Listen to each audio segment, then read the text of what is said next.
BJP പ്രതിനിധി Shri VP ശ്രീപത്മനാഭനുണ്ട്. Shri VP Sreepadmanabhan, ദുരൂഹതയോ സംശയമോ ഗ്രേ ഏരിയാസോ ഇപ്പോഴുണ്ടായിരിക്കുന്ന ഈ പുതിയ വിവാദത്തിൽ BJP കാണുന്നുണ്ടോ?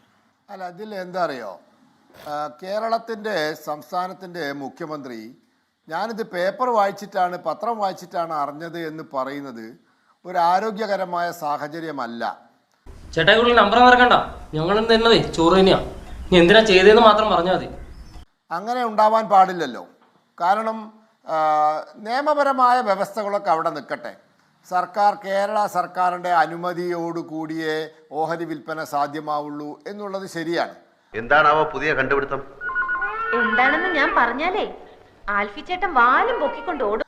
പക്ഷേ ഇത്രയും വലിയ ഒരു ഇടപാടിലേക്ക് പോകുന്നതിന് മുമ്പ് നാളെ അനുമതി വാങ്ങേണ്ട ഒരു കൂട്ടരുമായി സംസാരിക്കാതെയാണ് മുന്നോട്ട് പോയത് എന്ന് പറഞ്ഞാൽ, ഒന്നുകിൽ ഈ പറഞ്ഞ അഡാനിക്കും അല്ലെങ്കിൽ ഈ സംവിധാനത്തിനും കേരള സർക്കാരിനെ അത്രയൊക്കെ അവർ കണക്കാക്കിയിട്ടുള്ളൂ എന്നുള്ളത് മനസ്സിലാക്കണം.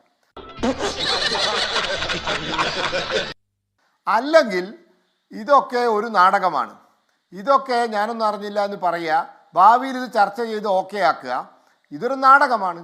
ഇതിലേതാണ് സംഭവിക്കാൻ പോകുന്നത് എന്നുള്ളത് കാത്തിരുന്ന് കാണണം. നിങ്ങൾ എന്താണ് എന്നോട് ഇങ്ങനെ നികൃഷ്ടമായി പെരുമാറുന്നത്? ഒന്നുമില്ലെങ്കിൽ ഞാനൊരു സാഹിത്യകാരനല്ലേ, ആ ഒരു മതിപ്പെങ്കിലും എനിക്ക് തരണ്ടേ? ഏതായാലും ഇതൊരു ആരോഗ്യകരമായ സാഹചര്യമല്ല എന്ന് പറഞ്ഞേ പറ്റൂ. പിന്നെ ഈ സംവിധാനം ഈ കേരളത്തിൻ്റെ ഏറ്റവും വലിയ ഒരു എന്താ പറയുക പദ്ധതിയാണിത്. ഈ പദ്ധതി ഇവിടെ കൊണ്ടുവന്നതാരാ? ഇപ്പം ഇവിടെ VR അനൂപ് പറഞ്ഞു ഹിന്ദുത്വ കോർപ്പറേറ്റാണ് അഡാനി എന്ന്. ഞാൻ രണ്ട് തമാശ പറയാം. ഒന്ന്, ശശി തരൂർ ഇതിനെ സംബന്ധിച്ച് പറഞ്ഞൊരു കാര്യമുണ്ട്. വിമാനത്താവളത്തിൽ ക്യൂ നിൽക്കുമ്പോൾ ഞാൻ അഡാനിയെ കണ്ട് സംസാരിച്ചിട്ടാണ് ഇത് ഓക്കെ ആക്കിയതെന്ന്. അപ്പോൾ ഹിന്ദുത്വ കോർപ്പറേറ്റിനെ വിമാനത്താവളത്തിൽ നിന്ന് കണ്ടപ്പോൾ ശശി തരൂർ കൈപിടിച്ച് കൂട്ടിക്കൊണ്ടോന്താ? അങ്ങനെയാണോ?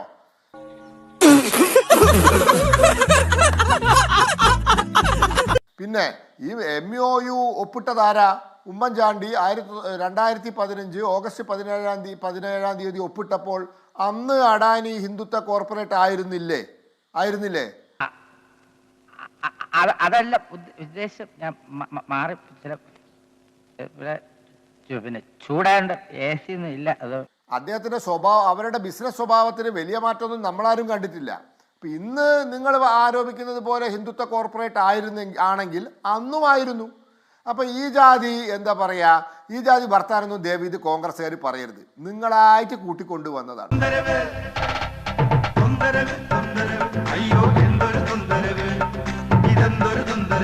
അതിന് നിങ്ങളുടെ കൂട്ടത്തിൽ തന്നെ നിരവധി എന്താ പറയുക മറ്റേ അവകാശികളുണ്ട്, സ്വയം പ്രഖ്യാപിത അവകാശികളുണ്ട്. ഏതായാലും ഇതിപ്പോൾ നടപ്പിലാക്കി ഇത്രത്തോളം എത്തി, നിങ്ങൾ അറിഞ്ഞില്ല എന്ന് പറഞ്ഞാൽ അപ്പം നിങ്ങളെ പരാജയമാണത്. അത് നിങ്ങളെ പരാജയമായി തന്നെ കണക്കാക്കേണ്ടി വരും. അവമാനിക്കരുത്, ഞാൻ നല്ലൊരു കുടുംബത്തിൽ പറഞ്ഞവനാണ്. നീ നല്ല കുടുംബത്തിൽ പറഞ്ഞു, ഞാൻ പിന്നെ മറ്റേ കുടുംബത്തിൽ പറഞ്ഞാണല്ലോ.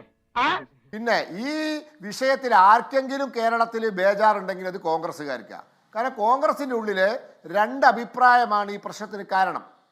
ഇതെങ്ങനെയെങ്കിലും മുന്നോട്ട് കൊണ്ടുപോകണമെന്നുള്ള ഒരു വിഭാഗവും അഡാനിയെ എന്തിനും ഏതിനും കുറ്റം പറഞ്ഞ് BJPയുടെ അളിയനാണ് അഡാനി എന്ന രീതിയിൽ സംസാരിക്കുന്ന ഒരു വിഭാഗവും.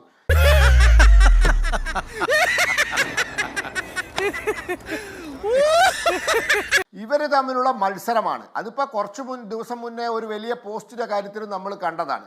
ഇത് കോൺഗ്രസിനുള്ളിൽ അഭിപ്രായ വ്യത്യാസമാണ്. എനിക്ക് കോൺഗ്രസ്സുകാരോട് പറയാറുള്ളത്, നിങ്ങൾ ദയവ് ചെയ്ത് നിങ്ങൾ തമ്മിലുള്ള മത്സരത്തിൽ ഈ കേരളത്തിൻ്റെ വലിയ പദ്ധതി നിങ്ങൾ നശിപ്പിക്കരുത് എന്ന് എന്നേ പറയാനുള്ളൂ. കിട്ടേണ്ടതൊക്കെ കിട്ടിയല്ലോ, സമാധാനമായല്ലോ. ഇനി ഞാനിവിടെ നിന്ന് ഡയലോഗ് പറഞ്ഞാൽ കരഞ്ഞു പോകും. ഉസ്മാനെ രക്ഷപ്പെട്ടോ.